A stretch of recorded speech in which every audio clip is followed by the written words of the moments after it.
நிசப்த மொழிகள் பாகம் 9. அத்தியாயம் 17.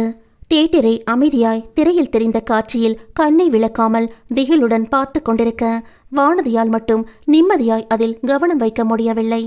அவளுக்கு எதுவும் இடைஞ்சலாய் தோணக்கூடாது என்று அருளும் ஒதுக்கமாய் கைகளை வைத்துக்கொண்டு சீட்டில் சாய்ந்திருந்தான். அவளது அருகாண்மையே அவனுக்கு சந்தோஷமாயிருந்தது. தேவையில்லாத ஆசை எதுவும் அவள் மனதில் விதைக்கக்கூடாது என்று நினைத்தவன் முடிந்தவரை இயல்பாயிருக்க முயன்றான். வானதியால் தான் முடியவில்லை. மனதுக்கு பிடித்தவனின் அருகாண்மையும் அவனிடமிருந்து வந்த ஷேவிங் லோஷன் மனமும் மனதை மயக்க தவிப்புடன் விரல்களை பிசைந்து கொண்டு அமர்ந்திருந்தாள். குந்தவையும் மேகலையும் ஒருவர் கையை மற்றவர் பிடித்து கொண்டு திகில் காட்சிகளில் கண்ணை மூடிக்கொண்டு படத்திலேயே மூழ்கி போயிருந்தனர். வானதி ஒழுங்காய் படத்தை காணாததால் அவளுக்கு அதில் பெரிதாய் பயம் தோன்றவில்லை. அருள் அமைதியாய் கை கட்டிக்கொண்டு அமர்ந்திருப்பதை பார்த்தவளுக்கு குழப்பமாயிருந்தது. ஒருவேளை அவன் எதார்த்தமாக தான் இருக்கிறானோ, நான் தான் லவ் பண்றான்னு தவறா நினைச்சிட்டனோ. மனசுக்கு பிடிச்சவ இத்தனை அருகே இருக்கும்போது ஒருவனால தடுமாறாம நிதானமா இருக்க முடியுமா? என்னால முடியலையே என யோசித்துக்கொண்டே மனதை அமைதிப்படுத்த முடியாமல் திரையில் கண்ணை பதித்தாள். அங்கேயும் இருட்டு நிறைந்திருக்க சட்டென்று ஒலித்த பின்னணி இசையில் அலறலுடன் திரையில் தோன்றிய உருவத்தைக் கண்டு பயந்து போனவள் ஆ என்ற சின்ன அலறலுடன் கண்ணை இறுக மூடிக்கொண்டு சீட்டில் ஒடுங்கிக் கொண்டாள். பயமா இருக்கா? தன் பக்கமாய் சாய்ந்து காதோடு கேட்ட அருளின் குரலில் சுதாரித்தவள் என்று சொல்ல இருக்கையின் கைப்பிடி மீதிருந்த அவள் கரத்தை தன் கைகளில் அவன் எடுத்துக்கொள்வதை உணர்ந்தாள். அவன் கையை உதற சொல்லி மூளை சொன்னாலும் மனம் அவன் கையை இறுக்கமாய் பற்றி கொள்ள சொன்னது. தன் கையை இறுக்கமாய் பற்றி கொண்டவளை திகைப்புடன் நோக்கிய அருள், பாவம் பயந்துட்ட போல இருக்கு என்று நினைத்து கொண்டே மற்ற கையால் அவள் கையில் ஆறுதலாய் தட்டி கொடுத்தவன், ரொம்ப பயந்துட்டியா என்று காதில் கேட்க அவள் அமைதியாயிருந்தாள். அவள் கையை விடாமல் தன் கைக்குள் வைத்திருந்தவன் இடைவேளை வரும் நேரத்தில் அவள் கையை இருக்கையின் கைப்பிடி மேல் வைத்து விடுவிக்க அவனை இருட்டில் ஏறிட்டவளிடம் காதில் கிசுகிசுத்தான். இன்டர்வல் என்றதும் பெல் அடித்து திரை அணைந்தது. அப்பா, செம த்ரில்லா இருக்குல்ல. 2-3 சீன்ல நான் ரொம்ப பயந்துட்டேன். மணிமேகலை குந்தவையிடம் சொல்லிக் கொண்டிருக்க வானதியை நோக்கியவள், என்ன வானதி, உனக்கு பயமா இருந்துச்சா என்று கேட்க அவள் தலையாட்டியதைக் கண்டு, பேய் படம் பார்த்ததுக்கே இவ பேய் அடிச்ச மாதிரி ஏன் இருக்கா என யோசித்துக்கொண்டு, அண்ணா ஐஸ்கிரீம் என்று சொல்ல அவன் எழுந்தான். மேகலையும் ஐஸ்கிரீம் என்று சொல்ல, வானதி உனக்கு என்ன வேணும் என்றான் அவளிடம். ஒண்ணு வேண்டா அவள் தலையாட்ட. இவ அப்படிதான் சொல்லுவா, நீ பாப்கார்ன் வாங்கிட்டு வானா என்று தங்கை ஆணையிடவே வெளியே சென்றவன் சிறிது நேரத்தில் 2 ஐஸ்கிரீமுடன் வந்தான். பாப்கார்ன் எங்க? குந்தவை கேட்க, வாங்கிட்டு வரேன், ஒன்னா கொண்டு வர முடியுமா என்றவன் மீண்டும் வெளியே செல்ல சிறிது நேரத்தில் மணி அடித்தது. அடுத்து வரப்போகும் திரைப்படத்தின் சில காட்சிகள் ஓடிக்கொண்டிருக்க விளக்குகள் அணைந்து இருட்டானது. அருள் இன்னும் வரலையே என்று வானதி தவிப்புடன் சாத்தியிருந்த கதவை பார்த்து கொண்டிருக்க குந்தவையும் மேகலையும் ஏதோ பேசிக்கொண்டே ஐஸ்கிரீமை சுவைக்க தொடங்கியிருந்தனர். அடுத்து விளம்பரமும் முடிந்து திரைப்படம் தொடங்கும் நேரத்தில் உள்ளே வந்தான் அருள். கையில் இருந்த 2 பாப்கார்ன் கவருடன் உள்ளே வந்தவன் ஒன்றை அவர்களுக்கு கொடுத்துவிட்டு மற்றொன்றுடன் தனது இருக்கைக்கு வந்தான். வானதி காலை ஒதுக்கி வழிவிட அவளிடம் அந்த பாக்கெட்டை கொடுத்துவிட்டு தனது இருக்கையில் அமர்ந்தான். தனியே சாப்பிட தயங்கியவள் அவனுக்கும் பாக்கெட்டை நீட்ட இருவருமாய் சாப்பிடத் தொடங்கினர். யதார்த்தமாய் பாக்கெட்டில் இருவரின் கைகளும் உரசிக்கொண்டது. இவன் யதார்த்தமாதான் இருக்கான், நான் பயக்கிறேன் தான் ஒரு தைரியத்துக்கு என் கையை பிடிச்சுக்கிட்டானோ. அவன் முகத்தை இருட்டில் பார்த்தவளுக்கு எதுவும் கண்டுபிடிக்க முடியவில்லை. பாக்கெட் காலியாயிருக்க அவளிடம் இருந்து வாங்கி ஓரமாய் கீழே வைத்தான். அவன் இயல்பாய் படத்தை கவனிக்க தொடங்க வானதியின் மனதில் மட்டும் அவனை பற்றிய சஞ்சலம் இருந்து கொண்டே இருந்தது. அதற்கு பிறகு அரைக்குறையாய் படம் பார்த்து முடித்து வீட்டிற்கு கிளம்பினர். மூவரும் டாக்ஸியில் வர பின்னிலேயே அருளும் பைக்கில் வந்தான். மேகலையை ஹாஸ்டலில் இறக்கிவிட்டு மூவரும் வீடு வந்து சேர சகுந்தலா காத்திருந்தார். சுந்தரம் டின்னர் வேண்டாம், வர நேரமாகும் என்று கூறியிருந்தார். மா, படம் செம்ம த்ரில்லிங்கா இருந்துச்சு. நாளைக்கு சண்டே, நிம்மதியா தூங்கணும். குந்தவை சாப்பிட்டு தூங்க செல்ல வானதி அவருடன் இருந்தாள். என்ன வானதி, நீ எதுவுமே சொல்லல? உனக்கு படம் பிடிச்சதா என்றார் புன்னகையுடன்.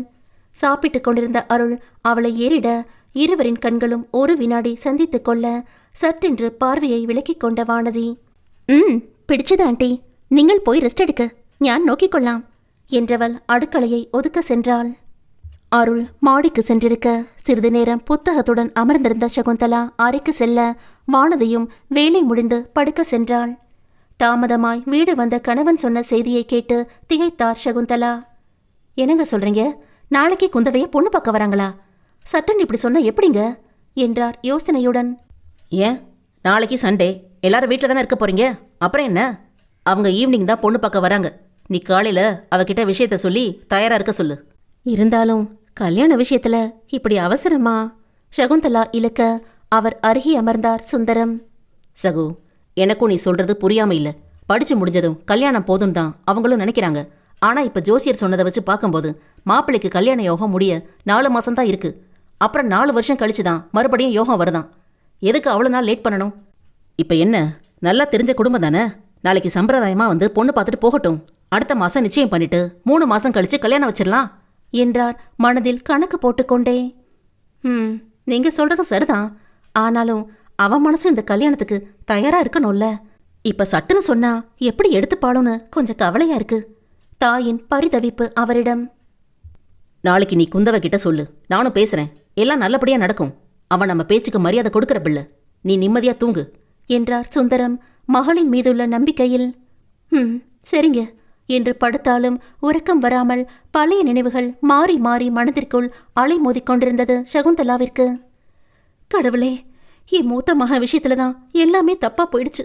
பொண்ணு கல்யாணத்தையாச்சும் நல்லபடியா நடத்தி கொடு வேண்டிக் கொண்டவரின் மனதில் ஆதித்யாவின் கலங்கிய முகமே வட்டமிட அவனை பற்றிய நினைவில் கண்ணீருடன் படுத்திருந்தார். அம்மா, அழைத்துக்கொண்டே வீட்டிற்குள் நுழைந்த ஆதித்யாவை பிரமிப்புடன் பார்த்தார் சகுந்தலா. அப்போதுதான் +2 முடித்திருந்தான். அதற்குள் என்ன ஒரு வளர்ச்சி! வாட்ட சாட்டமாய் உயர்ந்து நிற்கும் கம்பீர மகனை அன்போடு நோக்கினார். என்னப்பா, காலேஜ் அப்ளிகேஷன் வாங்க போகணும்னு சொன்ன, இங்கே வந்து நிற்கிற? அம்மா, உங்க புருஷன்கிட்ட சொல்லி வைங்க. எனக்கு என்ன வேணும்னு தீர்மானிக்கிற அறிவு எனக்கு இருக்கு. இன்ஜினியரிங் தான் எடுக்கணும்னு என்னை நிர்பந்திக்க வேண்டான்னு சொல்லுங்க. நான் MBA தான் படிக்க போறேன். எனக்கு அதுதான் பிடிச்சிருக்கு. உரத்த குரலில் சொன்னவனை சற்று கலக்கமாய் பார்த்தார். ஏண்டா, +2ல நல்ல மார்க் எடுத்துக்கிட்டு இன்ஜினியரிங் வேண்டான்னு சொல்ற? நீயும் படிச்சு முடிச்சா நம்ம கன்ஸ்ட்ரக்ஷன் கம்பெனியை பார்த்துக்க வசதியா இருக்கும்ல தன்மையாய் கேட்டார். இல்லம்மா, எனக்கு அதில் விருப்பம் இல்லை. MBA முடிச்சுட்டு ஒரு பெரிய கம்பெனியில் பெரிய போஸ்ட்டில் வேலைக்கு சேரணும் தான் என்னோட லட்சியமே. தயவு செஞ்சு என்னை ஏன் வழியில போக விடுங்க. பிடிவாதமாய் சொன்ன மகனை என்ன சொல்லி மாற்றுவது என்று அவருக்கு புரியவில்லை. ஆதித்யா எப்போதும் அப்படித்தான். அவனது விருப்பங்களை யாருக்காகவும் விட்டுக் கொடுக்காத சுவாபம். வீட்டில் எல்லோரும் தந்தையின் சொல்படி நடக்க இவன் மட்டும் மனது சொல்வதை மட்டுமே கேட்பான். அதில் உறுதியாய் நிற்கவும் செய்வான். மகனின் விருப்பத்திற்காய் கணவரிடம் சகுந்தலா பேச அவர் தாம் தூம் என்று துள்ளி குதித்தார். அதற்கெல்லாம் மகன் அசரவில்லை. அவர் சொன்னதற்காய் என்ஜினியரிங் சேரவும் இல்லை. வளைந்து கொடுக்காமல் பிடிவாதமாயிருந்தான். மகனை பற்றி நண்பனிடம் சுந்தரம் புலம்ப அவர்தான் சமாதானம் செய்து அவன் விருப்பப்படியே படிக்க வைக்க சொல்லி சம்மதிக்க வைத்தார். தான் விரும்பியபடியே சந்தோஷமாய் BBAவில் சேர்ந்தவன் ஆர்வத்துடன் கல்லூரிக்கு சென்று வந்தான். அடுத்து அவனது பிறந்த நாள் வந்தபோது 18 வயது நிரம்பியிருக்க டிரைவிங் கற்றுக்கொண்டு லைசன்ஸோடு வந்தான். அம்மா, எனக்கு பைக் வேணும் என்றான். அவனது வார்த்தை எதிலும் கெஞ்சலோ விண்ணப்பமோ இருக்காது. தனது தேவையை சரியாய் சொல்ல தயங்கவே மாட்டான். கணவரிடம் போராடி பைக்கும் வாங்கி கொடுத்தார் சகுந்தலா. அவனிடம் மட்டுமே சுந்தரத்தின் கெடிபிடிகள் தளர்ந்து போயின. அதற்காக தேவையில்லாமல் எதையும் ஆதித்யா செய்யவும் மாட்டான். அடுத்து MBA சேர்ந்து ஃபர்ஸ்ட் கிளாஸில் முடித்தவனுக்கு கையோடு பெரிய கம்பெனி ஒன்றில் வேலையும் கிடைத்தது. பெங்களூர் கம்பெனியில் அவனை ஜாயின் பண்ண சொன்னவர்கள் இங்கே 1 வருட பயிற்சி முடிந்து வெளிநாட்டு கம்பெனிக்கு ப்ரமோஷனில் அனுப்புவதாகவும் சொல்ல அந்த ஆஃபர் அவனுக்கு பிடித்ததால் அங்கே ஜாயின் செய்தான்.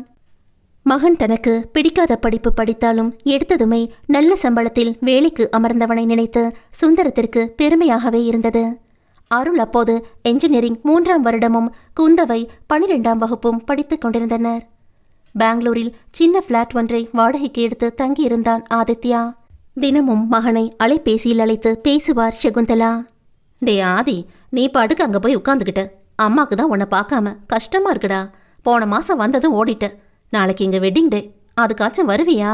கவலையுடன் கேட்டுக்கொண்டிருந்த சகுந்தலா வாசல் கேட் திறக்கும் ஓசை கேட்டு எட்டி பார்க்க, காதில் மாட்டிய ஏர்ஃபோன் கையில் பெரிய பேக்குடன் உள்ளே வந்து கொண்டிருந்த மகனை கண்டதும் சந்தோஷத்தில் வாசலுக்கு விரைந்தார். ஹாய் அம்மா, எப்படி என் சர்ப்ரைஸ்? கேட்டு புருவத்தை மேலே தூக்கி அழகாய் சிரித்த மகனை கண்டு கன்னத்தை வலித்தவர். அம்மாக்கு ரொம்ப சந்தோஷம்டா ஆதி. டே அருளு, குந்தவை, அண்ணன் வந்திருக்கான் பாருங்க என்று உள்ளே குரல் கொடுக்க அவர்களும் ஓடி வந்தனர். அண்ணா, பெங்களூர் போய் தலன்னு வந்திருக்க, நல்ல கவனிப்பா. கேட்டுக்கொண்டே அருகில் வந்த தங்கையை இழுத்து தோளோடு அணைத்து கொண்டவன். ஹே வாண்டு, எப்படி இருக்க என்று கேட்க சந்தோஷமாய் தலையாட்டினாள் தங்கை. ஆதி அண்ணா, என்னை கூப்பிட்டிருந்தா நான் பிக்கப் பண்ண வந்திருப்பேன்ல, எப்படி வந்த என்றான் அருள். உனக்கு கால் பண்ணி சொன்னா அம்மாக்கு எப்படி சர்ப்ரைஸ் கொடுக்க முடியும், அதான் நானே வந்துட்டேன். ஆமா, எங்கம்மா உங்க ஹீரோவை காணோம் என்று அன்னையிடம் கேட்க, சி போடா விளையாடிக்கிட்டு என்று அழகாய் வெக்கப்பட்ட சகுந்தலா. நீ உட்காரு, காஃபி கொண்டு வரேன் என்று உள்ளே செல்ல தம்பியிடம் திரும்பினான் ஆதி. என்னடா தம்பி, காலேஜ் எல்லாம் எப்படி போகுது கேட்டுக்கொண்டே சோஃபாவில் அமர, எப்பவும் போலதான் அண்ணா. உங்களுக்கு அங்கே எல்லாம் செட்டில் ஆயிடுச்சா கேட்ட அருளிடம், உனக்கு ஒரு அண்ணியை கூட செட் பண்ணிட்டேன்னா பாரு என்று கண்ணடித்து சிரித்த அண்ணனை திகிலாய் பார்த்தான் தம்பி. ஐயையோ, என்னண்ணா சொல்ற, லவ்வா? தங்கை அதிர்ச்சியுடன் வாயை பிளக்க, அண்ணா வந்ததும் விளையாடாத, அம்மா கேட்டா என்ன நினைப்பாங்க, போய் ஃப்ரெஷ் ஆயிட்டு வாங்க என்றான் அருள். ஓகே, உங்ககிட்ட தான் ஃபர்ஸ்ட் சொல்றேன், நம்புனா நம்புங்க, இல்லைன்னா போங்க என்று தோளை குலுக்கிவிட்டு 2 படியாய் தாவியபடி மாடி ஏறிய அண்ணனின் வாக்கை நம்பலாமா வேண்டாமா என்று அதிர்ச்சியுடன் பார்த்து கொண்டிருந்தனர் இளையவர்கள். அடுக்களையில் நின்ற அன்னையிடம் சென்ற குந்தவை அம்மாவிடம் சொல்லலாமா வேண்டாமா என மனதிற்குள் பூவா தலையா போட்டு பார்த்து சொல்ல முடிவு செய்தாள். அம்மா, அண்ணா என்ன சொன்னா தெரியுமா? என்னடி சொன்னா? அவர் சிரித்தபடி கேட்க, உனக்கு அந்த ஊர்ல மருமகளை ரெடி பண்ணிட்டானா என்றதும் திகைத்தவர். அவன் எப்பவும் இப்படித்தான் நம்மளை சீன்றதுக்கு வேண்டி எதையாச்சும் விளையாட்டா சொல்லிட்டு இருப்பான், அதை நீ உண்மை நம்பிட்டியாக்கும். கேட்டுக்கொண்டே காஃபியை கலந்து எடுத்துக்கொண்டு மகனை தேடி வந்தார். பேகில் இருந்து கொண்டு வந்த பொருளை எடுத்து வைத்துக் கொண்டிருந்தவன் அன்னையை கண்டதும் புன்னகைத்தான். உங்களையும் நீங்க போடுற காஃபியும் ரொம்ப மிஸ் பண்ணேம்மா சொல்லிக்கொண்டே ஆவலுடன் வாங்கி குடிக்க தொடங்கிய மகனை நெகிழ்வுடன் பார்த்தவர் மகள் சொன்னதை பற்றி கேட்கலாமா என்று யோசித்துவிட்டு வேண்டாம் என்று முடிவு செய்தார். அம்மா, இங்க பாத்தீங்களா, உங்களுக்காக நிறைய கடையில் போய் தேடி பிடிச்சு வாங்கினேன். உங்களுக்கு பிடிச்ச மாம்பழ கலர் மைசூர் சில்க் சேலை என்று ஒரு பெட்டியை கொடுக்க ஆர்வத்துடன் வாங்கி திறந்து பார்த்தவர், ரொம்ப அருமையா இருக்குடா ஆதி, எனக்கு மட்டுமா வாங்கின கேட்க செல்லமாய் முறைத்தான். அது எப்படிமா விழா நாயகனை மறப்பேன் என்றவன் தந்தைக்கும் ஒரு பெட்டியை நீட்டினான். அப்பாக்கு பிடிச்ச சந்தன கலர் ஜிப்பா என்ற மகனை கண் கலங்க பார்த்தவர், என் செல்லண்டா நீ என்று சொல்லி கன்னத்தில் முத்தமிட, அது சரி, எங்களுக்கு எல்லாம் ஒண்ணு இல்லையா? கோபத்துடன் கேட்டுக்கொண்டு வந்த தங்கையின் காதை பிடித்து திருகியவன், உனக்கு இல்லாமலா, உங்க 2 பேருக்குமே பிடிச்சது போல நாளைக்கு வெளியே போய் வாங்கித்தன என்று சொல்ல, சூப்பர் அண்ணா. குந்தவை சந்தோஷிக்க சிரித்தார் சகுந்தலா. பாத்துடா, உன் பாசமலர் பர்சியை காலி பண்ணிட்டு போற என்று சிரிக்க, பண்ணிட்டு போகட்டும், அவளுக்கு பண்ணாம யாருக்கு பண்ண போற என்ற ஆதியின் வார்த்தையில், அச், ரொம்ப குளிர்தனா என்றாள் குந்தவை. ஏன் குளிராது, எனக்கு வச்ச ஐஸ்கிரீமும் சேர்த்து மதியம் திருட்டு போயிருக்கா என்று அருள் குற்றப்பத்திரிகை வாசிக்க சிரித்தான் ஆதித்யா. நான் ஒன்னும் அப்படியே எடுக்கல, ஜஸ்ட் 2 ஸ்பூன் தான் எடுத்தேன், அதுக்கு போய் எப்படி சொல்றேன் பாருண்ணா என்று பெரியவனிடம் தங்கை சினுங்க அருள் முறைத்தான். எது, நீ எடுத்தது 2 ஸ்பூனா? அவ ஸ்பூன்னு கரண்டிய சொல்றா, நம்பாதண்ணா என்று அருள் சொல்ல, சரி, நாளைக்கு நம்ம எல்லாரும் வெளியே போறோம், உங்களுக்கு என்ன வேணுமோ சாப்பிட்றோம், சரியா என்று ஆதி சொல்லவும், சூப்பர் அண்ணா, அப்பாவையும் அழைச்சிட்டு போலாம் என்றான் அருள். ஓகே, நாளைக்கு இவங்களோட வெட்டிங் டே செலிப்ரேஷன் டின்னர் வெளியே வச்சுக்கலாம், அம்மாக்கும் ரெஸ்ட், சரியாம்மா என்று கேட்க, உங்க விருப்பம் போல செய்யலாம் ஆதி என்றார் அவரும் சந்தோஷத்துடன். இரவு தந்தை மகனை கண்டதும், நீ எப்போ வந்து சொல்லவே இல்லை, அடிக்கடி இப்படி வந்துட்டு போறது வீண் செலவு தானே என்று சொல்ல சகுந்தலா தலையில் அடித்து கொண்டார். என்னங்க நீங்க, பையன் நம்ம வெட்டிங் டேக்கு ஆசையா கிஃப்ட் எல்லாம் வாங்கிட்டு வந்திருக்கான், காசை பத்தி பேசிக்கிட்டு என்று முகத்தை தூக்கி கொள்ள அவர் கொஞ்சம் தனிந்தார். என்ன சகு, இவ்வளோ தூரம் வந்து போனா அவனுக்கும் டயர்டு தானே, அதான் சொன்னேன்.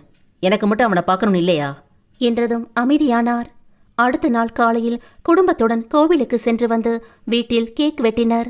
மதிய உணவு மட்டும் சகுந்தலா மகனுக்காய் பிடித்ததை பார்த்து செய்ய அவர்கள் மூவரும் வெளியே சென்றிருந்தனர். மாலை சுந்தரத்தையும் அழைத்து கொண்டு டின்னருக்கு வெளியே சென்றனர். எல்லா செலவுகளையும் ஆதியை பார்த்து கொண்டான். சுந்தரமும் மகனை செலவு செய்ய வேண்டாம் என்று சொல்லவில்லை. என்னதான் இத்தனை நாள் சம்பாதித்தாலும் மகனின் வருமானத்தில் செலவு செய்வதை சந்தோஷமாய் உணர்ந்தார். அவன் மீது முன்பிருந்த வருத்தம் கூட மறந்துவிட்டது. அந்த நாள் அழகாய் கழிய அடுத்த நாள் பிரச்சனை சுமந்து விடிந்தது. அத்தியாயம் 18. அண்ணா, இன்னைக்கு நீங்க என்ன ஸ்கூல்ல விடுறீங்களா? குந்தவை ஆவலுடன் ஆதியிடம் கேட்க லேப்டாப்பில் ஏதோ செய்து கொண்டிருந்தவன் நிமிர்ந்தான். ரெட்டை பின்னலுடன் யூனிஃபார்மில் குழந்தை முகம் மாறாமல் நின்ற தங்கையைக் கண்டவன் ஓகே என்று லேப்டாப்பை மூடி வைக்க சகுந்தலா மகளிடம் கேட்டார். அவனை எதுக்கடி டிஸ்டர்ப் பண்ற? பாவம் என் பிள்ளை, நைட்டு ஊருக்கு கிளம்பிடுவான். எப்பவும் போல உன் சின்ன அண்ணன் கூட போக வேண்டிதானே? போங்கம்மா, அருள் அண்ணா பாதி சாமியார் மாதிரி என்னவோ பொண்ணுங்களையே தலை நிமிந்து பார்க்க மாட்டேன்னு சபதம் போட்டு வந்த மாதிரி கேட்டுக்கு கொஞ்சம் தள்ளியே என்னை இறக்கி விட்டுட்டு போயிடுவான். ஆதி என்னதான் கெத்து, அவரோட போனா செம்ம மாஸ் தெரியுமா? சொன்ன தங்கையை ஆதி புன்னகையுடன் பார்க்க சகுந்தலா, போதும் போதும், நீ சொன்னது மட்டும் அருள் காதல விழுந்துச்சு. அப்புறம் நாளைக்கு நீ பஸ்ஸில் தான் போகணும். அவனுக்கு கூச்ச சுபாவம், பொண்ணுங்களை பார்த்தா எட்டி நிற்கிறான். அதுக்கு இப்படி தான் சொல்லுவியா? போமா, ஆதி அண்ணா ஓட்டுன அதே பைக்கில் தானே அருள் அண்ணாவும் ஓட்டுறான். அவர் ஓட்டும் போது மட்டும் எப்படி ஸ்பீடா ஸ்டைலிஷாக ஓட்டுறாரு தெரியுமா? உன் செல்ல பிள்ளையும் தான் ஓட்டுறாரே. மகள் மீண்டும் கிண்டல் அடிக்க, மெதுவாக வண்டி ஓட்டுறது நல்லது தானே பரிந்து பேசினார் சகுந்தலா. பிள்ளையை விட்டு கொடுக்க மாட்டியே. அவள் சொல்லிக் கொண்டிருக்கும் போதே சுந்தரம் தயாராகி வர இருவரும் வாயை மூடிக்கொண்டனர். ஆதி, நீ எப்போ கிளம்புற? நைட் பஸ்ஸில் புக் பண்ணியிருக்கேன்ப்பா. என்றவர். குந்தவை, உன் ஸ்கூல் பக்கம்தான், நான் ஒரு சைட்டுக்கு போகிறேன், நான் ட்ராப் பண்ணுறேன் என்றதும் அவள் முகம் பொசுக்கென்று போனது. சரிப்பா என்று உதடுகள் சொன்னாலும் கண்களில் ஏமாற்றத்துடன் அண்ணனை நோக்க, அப்பா, நானும் ஒரு வேலையா பைக் எடுத்துகிட்டு வெளியே போகிறேன். குந்தவை நான் ட்ராப் பண்ணிடுறேன், நீங்கள் அருளை ட்ராப் பண்ணுங்க என்றவன் அவரது பதிலுக்காய் காத்திருக்காமல், கிளம்பலாமா என்று தங்கையிடம் கேட்க பலமாய் தலையாட்டினாள் அவள். அருளும் அதற்குள் புறப்பட்டு வர, அருள், நீ அப்பாவோட கிளம்பிக்கோ, நான் பைக் எடுத்துகிட்டு போகிறேன் என்றவன் சாவியை சுழற்றிக் கொண்டே வாசலுக்கு செல்ல குந்தவை பாவமாய் நின்ற அருளிடம் பழிப்பு காட்டிக்கொண்டே மூத்த அண்ணன் பின்னில் நடந்தாள். ஏன் சகு, உன் பிள்ளை மாறவே மாட்டானா? என்கிட்ட அருளை கூட்டிகிட்டு போங்கன்னு ஆர்டர் போட்டுட்டு பதிலை கூட எதிர்பார்க்காம அவன் பாட்டுக்கு போகிறான். கொஞ்சம் கூட மரியாதை இல்லாமல் என்ன வளர்ப்போ என்று மனைவியை குட்ட, சரி விடுங்க, எப்போ வாச்சு வரான், பிள்ளைய திட்டாதீங்க, குந்தவைதான் ஆசைப்பட்டு கேட்டா என்று சமாதானம் சொன்னார். அவனையும் அவனை போல சொல் பேச்சு கேட்காதவளா மாத்திட போறான், பார்த்துக்கோ என்று அதற்கும் ஒரு பதிலை சொல்லிவிட்டு, என்னடா உனக்கு எதுவும் அபிப்பிராயம் இருக்கா, இல்லை என்னோட வரியா என்று இளைய மகனிடம் கேட்க, இதோ வந்துட்டேன்ப்பா என்று அடுத்த நொடியே அவன் முன்னில் தயாராய் நின்றான் அருள். ஏதோ இவனாச்சும் என் பேச்சு கேட்குறவனா இருக்கானே, அது வரைக்கும் சந்தோஷம் என்று அவர் நுழைந்து கொண்டு வாசலுக்கு நடக்க சகுந்தலாவின் முகம் வாடியது. அப்பா எப்பவும் இப்படித்தானம்மா, இதுக்கெல்லாம் ஃபீல் பண்ணாதீங்க சொல்லி அன்னையின் தலையில் செல்லமாய் முட்டிவிட்டு செல்லும் இளைய மகனின் நேசத்தில் அவர் மனம் நெகிழ்ந்தது. முன்னவன் அடாவடி என்றால் பின்னவன் அமைதி.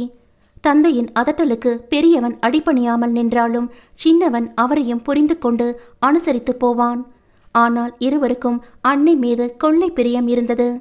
அவர்கள் கிளம்பியதும் ஆதிக்கு பிடித்த இனிப்பு அப்பம் செய்து முடித்து மதிய சமையலை தொடங்க ஆதியின் பைக் சத்தம் வாசலில் கேட்டது. என்னம்மா நெய் வாசம் தூக்கலா இருக்கு?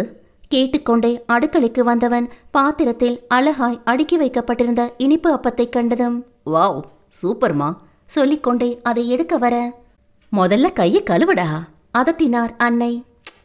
சாப்பிட்டு எப்படியும் கழுவ தானே போறேன் சொன்னாலும் கை கழுவி அன்னையின் முந்தானையில் உரிமையுடன் துடைத்துவிட்டு ஆவலுடன் அப்பத்தை எடுத்துக்கொண்டான். சூப்பர்மா, என்னதான் இதெல்லாம் கடையில் கிடைச்சாலும் நீங்க செய்யறத போல வருமா? இதுல அம்மா ஸ்பெஷலும் கலந்துருக்கே சொல்லிக்கொண்டே ருசித்து சாப்பிட்ட மகனை நோக்கி புன்னகைத்தவர், அதில் என்னடா ஸ்பெஷல் கலந்துருக்கேன், எல்லாரும் செய்கிறது போலத்தான் என்றார் சகுந்தலா. இல்லைம்மா, இதில் என் அம்மாவோட அன்பும் அக்கறையும் கலந்துருக்கு, அதான் இவ்வளோ ருசி சொன்ன மகனை நெகிழ்வுடன் பார்த்தார். உனக்கு நான் என்ன செஞ்சாலும் ஸ்பெஷல் தான், போடா. செல்லமாய் அழுத்து கொண்ட அன்னையை பின்னிருந்து அணைத்து கொண்டவன், இந்த அம்மாக்கு நானும் ஒரு ஸ்பெஷல் கொடுக்கணும்னு நினைக்கிறேன் சொல்லிக்கொண்டே அவரது வாயிலும் அப்பத்தை வைக்க, நீ ஏன் எனக்கு பெரிய ஸ்பெஷல் தாண்டா, இன்னும் பெருசா என்ன ஸ்பெஷலை கொடுத்துட போற? கேட்டுக்கொண்டே சமையலை முடித்து அடுப்பை அணைத்தார். அடுக்களை திண்டில் அமர்ந்து அப்பத்தை சாப்பிட்டுக் கொண்டிருந்தவன் மீண்டும் ஒரு அப்பத்தை எடுக்க, மதியம் சாப்பிட முடியாதுடா, போதும் என்றார் அன்னை. சாப்பாடு எப்பவும் தானே சாப்பிட்றோம், இது ஸ்பெஷல் என்று அவன் சொல்லவும் கையை துடைத்து கொண்டு ஹாலுக்கு வந்தவர், நீ ஏதோ எனக்கு ஸ்பெஷல் தரேன்னு சொன்னியே, சீக்கிரம் கொண்டு வா என்று கூறியவர் ஷ் என்று கழுத்தில் வியர்வையை துடைத்துக்கொண்டு மின் விசிறியை சுழலவிட்டு சோஃபாவில் அமர்ந்தார். அவனும் அருகே வந்து அன்னை மடியில் தலை வைத்து படுத்துக்கொள்ள, இது என்னடா தாடி மீசையெல்லாம் இவ்வளோ வளர்த்து வச்சிருக்க, கொஞ்சம் ட்ரிம் பண்ணலாம்ல என்றார் தலையை கோதிக்கொண்டே. இதாம்மா இப்போ ஃபேஷன் அவன் சொல்லவும், என்ன ஃபேஷனோ, தாடிக்குள்ள மூஞ்ச தேட வேண்டியதா இருக்கு. சரி, ஏதோ ஸ்பெஷல்னு சொன்ன, எங்க எடுத்துட்டு வா என்றார் ஆர்வத்துடன். எழுந்தமர்ந்தவன், அம்மா ஒரு நிமிஷம் கண்ணை மூடுங்களேன் என்றான். எதுக்குடா கண்ணை மூடுனா நான் எப்படி பார்ப்பேன்? அவர் கேட்க, பண்ணுங்கம்மா என்றான் மகன். சரி என்றவர் கண்ணை மூடிக்கொள்ள வேகமாய் மாடிக்கு சென்று ஒரு கவரை எடுத்து வந்தவன் அதை பிரித்து அதில் இருந்த புகைப்படத்தை வெளியே எடுத்தான். இப்போ கண்ணை திறங்கம்மா என்றதும் திறந்தவர் முன்னில் பளிச்சென்று பலவிதமாய் சிரித்து கொண்டிருந்த அழகான பெண்ணின் புகைப்படத்தை கண்டு திகைத்தார். யார் அந்த பொண்ணு? மனதிற்குள் ஒரு கலக்கம் நிறைய மகனிடம் கேட்டார். பதில் சொல்லாமல் சிரித்தவன், அழகா இருக்காளா? இதுதான் உங்களுக்கு நான் கொடுக்க போறேன்னு சொன்ன ஸ்பெஷல் என்றதும் அவருக்குள் மெல்ல திகில் படர்ந்தது. ஆதி, விளையாடாம விஷயத்த சொல்லு. இந்த பொண்ணு யாரு? என்கிட்ட எதுக்கு காட்டுற? இவதான் உங்களுக்காக நான் பார்த்துருக்கிற மருமக. பிள்ளைக்கு பொண்ணு தேடுற வேலையை கூட உங்களுக்கு மிச்சம் பண்ணி கொடுத்துருக்கேன். ஆதி, என்னடா சொல்ற? அதிர்ச்சியுடன் கேட்டார். அவர் முகத்தை கண்டவன் சீரியஸ் ஆகி, ஆமாம்மா, இந்த பொண்ணை நான் லவ் பண்ணுறேன். இவ்வளோ என்னோட கம்பெனியில் தான் பெங்களூரில் ஒர்க் பண்ணுறா. பார்த்ததும் பிடிச்சிருச்சு. பழக பழக ரொம்ப பிடிச்சி போச்சு. ரொம்ப நல்ல அன்பான பொண்ணு. நம்ம குடும்பத்துக்கு நிச்சயம் நல்ல மருமகளாக இருப்பா. அவள் அழகை பார்த்தெல்லாம் நான் விரும்ப தொடங்கலை. குடும்பத்து மேலே ரொம்ப பாசம் உள்ளவ. பேரு நந்தினி. மகன் சொன்ன விஷயத்திலேயே இறுதியில் சொன்ன பெயர் மட்டும் அவருக்கு பிடித்து போனாலும் கணவரை பற்றி யோசித்தவர் மனதில் அச்சம் பரவியது. ஆதி, அப்பாவை பற்றி நல்லா தெரிஞ்சிருந்தோம் நீ இப்படி பண்ணலாமா? இதுக்கு அவர் நிச்சயம் சம்மதிக்க மாட்டார். எனக்கு தேவை அவரோட சம்மதம் இல்லைம்மா, உங்களோட ஆசீர்வாதம் தான். உறுதியாய் ஒலித்தது மகனின் குரல்.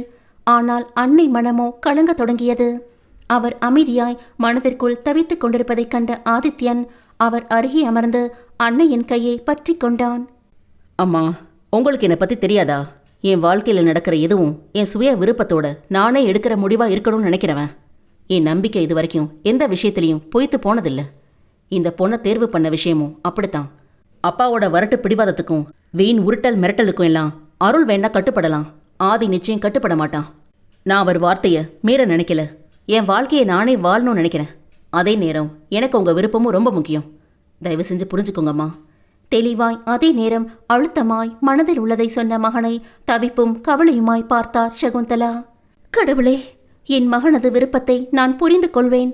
ஆனால் காதல் என்றாலே காத தூரம் ஓடும் வெறுப்பாய் பார்க்கும் இவன் தந்தையிடம் எப்படி இதை பற்றி சொல்வேன்? கவலையுடன் யோசித்தார். ஆதி, நீ சொல்றது எனக்கு புரியுது. இது வரைக்கும் உன் தீர்மானம் எதுவும் தப்பா போனதில்லை. இந்த பொண்ணு உனக்கு சரியான தேர்வா இருக்கலாம். ஆனா அப்பா ஒத்துக்க மாட்டாரேடா. கையை பிசைந்தவர் முகத்தில் கவலையோடு பயமும் தெரிந்தது. அம்மா, இந்த பொண்ணை கல்யாணம் பண்ணிக்கிறேன்னு நான் அவளுக்கு வாக்கு கொடுத்துட்டேன். இப்போ கூட உங்கள் சம்மதத்தை எதிர்பார்த்து காத்திருக்கா. என் வாக்கு எப்பவும் பொய்யாகாது. அப்பாவுக்கு இது பிடிச்சா எல்லார் சம்மதத்தோடவும் இங்கே கல்யாணம், இல்லைனா உங்கள் ஆசீர்வாதத்தோட நாங்களே கல்யாணம் பண்ணிக்க வேண்டியதான். அவன் சாதாரணமாய் சொல்லவும் சகுந்தலா கோபத்துடன் ஏறிட்டார். என்னடா பேசுகிற? இத்தனை வருஷம் உன்னோட நல்லது கெட்டது பார்த்து எந்த பிரச்சனையும் இல்லாமல் நல்லபடியாக வளர்த்து இப்போ 4 காசு நீ சொந்தமா சம்பாதிக்க தொடங்கினதும் அப்பா சம்மதம் முக்கியம் இல்லாமல் போயிடுச்சா? உனக்கு உன் ஆசைகளும் அபிப்பிராயமும் பெருசாக இருக்கலாம். அதுக்காக பெத்தவரோட விருப்பம் முக்கியம் இல்லைன்னு நினைக்கிற அளவுக்கு நீ பெரியவன் ஆயிட்டியா? எனக்கு உன்னை பிடிக்கும் தான், உன் ஆசைகள் முக்கியம்தான். ஆனால் அவரை மீறி எப்பவும் நான் யோசிக்க மாட்டேன்.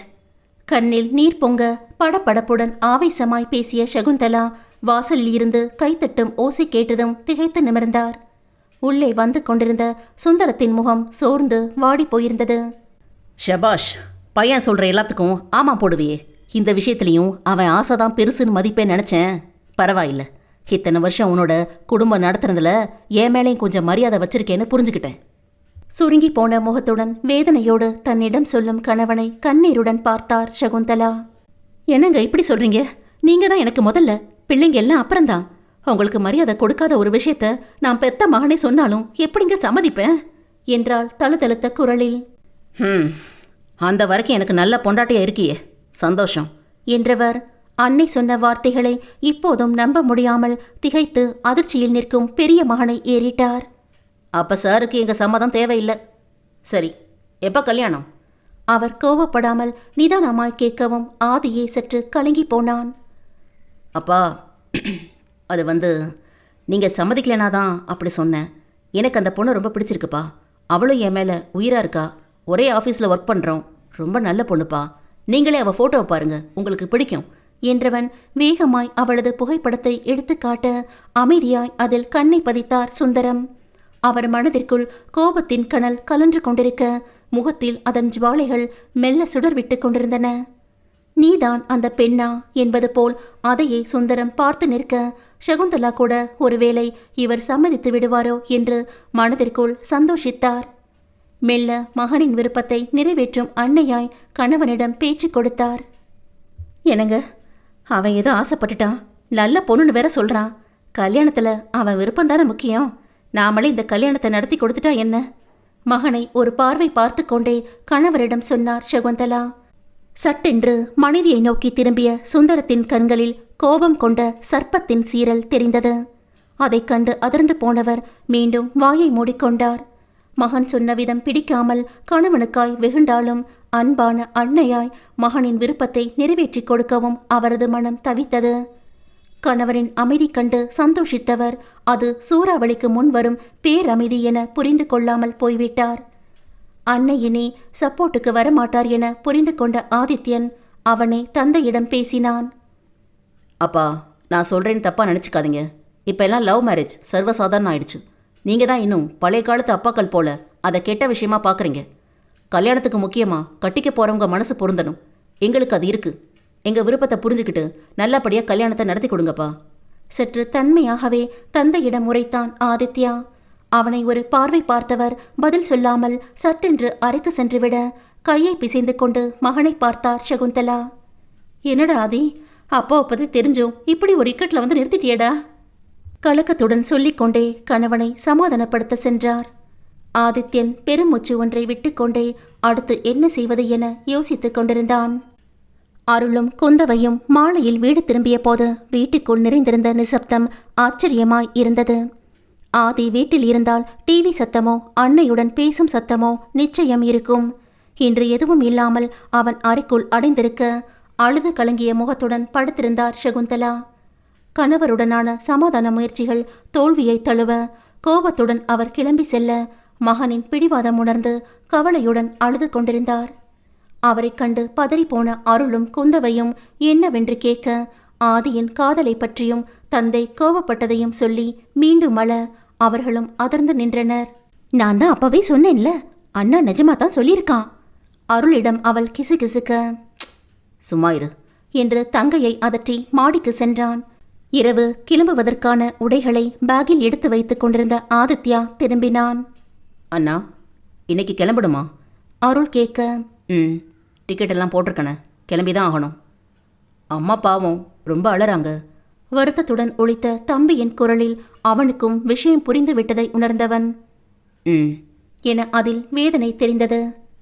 உன் முடிவை நீ மாற்றிக்க கூடாதா? அப்பாவோட வெட்டி வீராப்புக்கு என் காதலை பலி கொடுக்க முடியாது. அவளுக்கு வாக்கு கொடுத்துருக்கேன். அப்பா அம்மா என்ற சின்னவனின் கேள்விக்கு சற்று மௌனித்தான் ஆதித்யன்.